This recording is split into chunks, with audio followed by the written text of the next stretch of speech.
तुर्की पे लगाई गई 100 साल पाबंदी खत्म होने जा रही है। लौज़गान जो स्विट्जरलैंड का शहर था, वहाँ कौन से मुआहदे पे दस्तखत की गई जिससे तुर्की तबाह और बर्बाद हो गया। तुर्की पर आज तक आयद वो कौन सी 5 शर्तें हैं जिसकी वजह से तुर्की आज तरक्की तक नहीं पहुँच पा रहा और 2023 का बेसब्री से इंतजार कर रहा था। इन सब सवालों के जवाब आपको इस वीडियो के एंड तक मिल जाएंगे। इस वीडियो को पूरा देखें ताकि हर शर्त के बारे में आपको बाकायदा से पता हो। तो आए जानते हैं। खास लोगों, यकीनन आपने सुना ही होगा कि 2023 में मुआहदा लौज़ान खत्म हो जाएगा और तुर्की पर लगाई गई 100 साल पाबंदी खत्म हो जाएगी। और ये भी कहा जा रहा है कि तुर्की में फिर से खिलाफत उस्मानिया का दौर का आगाज होगा। लेकिन क्या आप जानते हैं कि मुआहदा लौज़ान क्या है और इस मुआहदे के तहत तुर्की पर क्या पाबंदी लगाई गई थी? मुआहदा लौज़ान कब, क्या और किस वजह से हुआ? इस हवाले से तमाम तफसीलात आज की इस मुख्तसर वीडियो में आपके ज़ेर गौर होंगी। तो खास लोगों, मुआहदा लौज़ान 24 जुलाई 1923 में स्विट्जरलैंड के शहर लौज़ान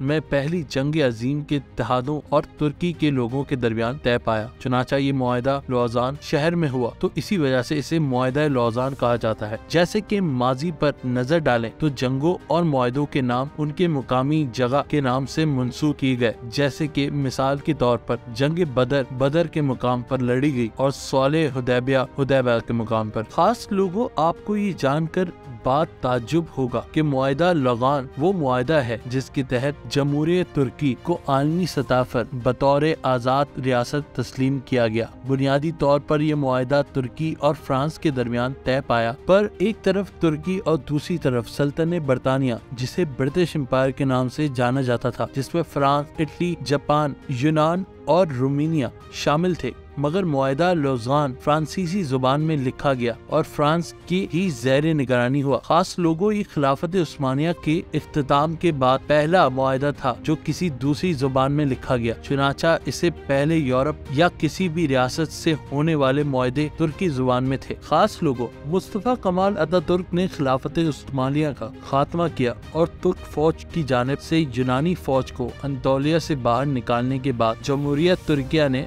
मुआहदे को मंसूख कर दिया। 20 अगस्त 1922 में अमन कॉन्फ्रेंस का दोबारा आगाज हुआ और इसमें तवील बहस के बाद एक मर्तबा फिर 4 फरवरी 1923 में तुर्की की मुखालिफत की वजह से मुतासिर हुई। 23 अप्रैल को दोबारा इसका आगाज हुआ। मुस्तफा कमाल की हुकूमत का शदीद एहतजाज के बाद 24 जुलाई को 8 महीनों के तवील मुज़ाकरात और बहस के बाद मुआहदा लौज़गान पर दस्तखत हुए। मुआहदा लौज़गान एक ऐसे मुआहदे था जो मुसलमान और तुर्क अवाम के खिलाफ यहूदियों की एक ऐसी साजिश थी जिसने तुर्की के हाथ पैर बांधकर उसे सब कुछ ले लिया। लेकिन 2023 में ये मुआहदा अपने 100 साल की मुद्दत पूरी करके खत्म हो जाएगा। मुआहदा लौज़गान क्या है? यहूदी ममालिक इस मुआहदे के खत्म होने से इतना खौफजदा क्यों हैं? और तुर्की के सदर तैयब अर्दोगान अपनी हर तकरीर में ये बोलते क्यों नजर आते हैं कि 2023 के बाद तुर्की पहले जैसा नहीं रहेगा? खास लोगों, मुआहदा लौज़गान पहली जंग अजीम के फतह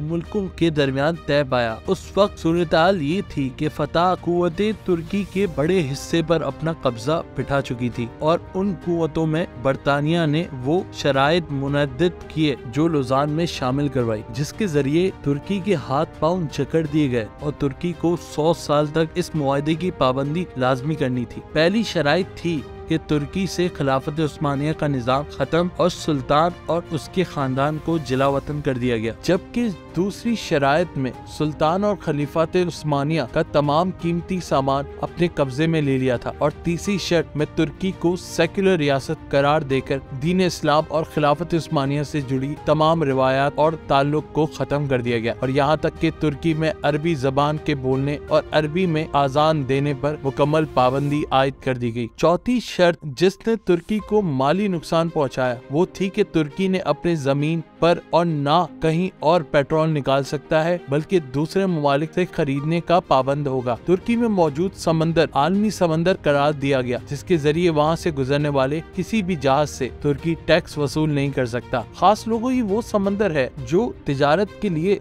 रीढ़ की हड्डी की मानंद है क्योंकि इसके गुजर के बगैर कोई तिजारत मुकम्मल नहीं हो सकती। यही वजह है कि तैयब अर्दोगान बात बसर कह चुके हैं कि 2023 के बाद तुर्की वो तुर्की नहीं रहेगा क्योंकि तुर्की अपनी सरजमीन से ऑयल और पेट्रोल खुद निकालेगा और उस समंदर से गुजरने वाले हर जहाज से टैक्स वसूल भी करेगा। इन्हीं चीजों की वजह से मगरिबी ताकतें और यहूदी अर्दोगान के साथ सख्त दुश्मन बने हुए हैं। इसके अलावा मुआहिदा लौज़गान में एक और शराइत जोड़ी जाती है कि मुआहिदा खत्म होने के बाद तुर्की खाना काबा की सरबराही के लिए भी खड़ा होगा, लेकिन ऐसी कोई बात ज़ैर गौर नहीं है। चुनाचा दबे लफ्जों में तैयब अर्दोगान तुर्की के अवाम को ये उम्मीद दिला रहे हैं कि 2023 के बाद खिलाफत के निज़ाम को बरकरार किया जाएगा। तो खास लोगों, सुल्तनती उस्मानिया के खत्म हो जाने के बाद आज तक कोई उम्मत मुसलमा का ऐसा लीडर नहीं आया जो उम्मत मुसलमा की सरबराही करे और तमाम मुसलमान मुमालिक उसकी सरबराही में एक इत्तेहाद मुल्क बनकर रियासत बना सकें। चुनाचा मगरिब अभी अपने इत्तेहादियों के साथ मिलकर मुसलमानों और इस्लाम को खत्म करने में लगा हुआ है। तो हमारी अल्लाह से यही दुआ है कि ए अल्लाह हमें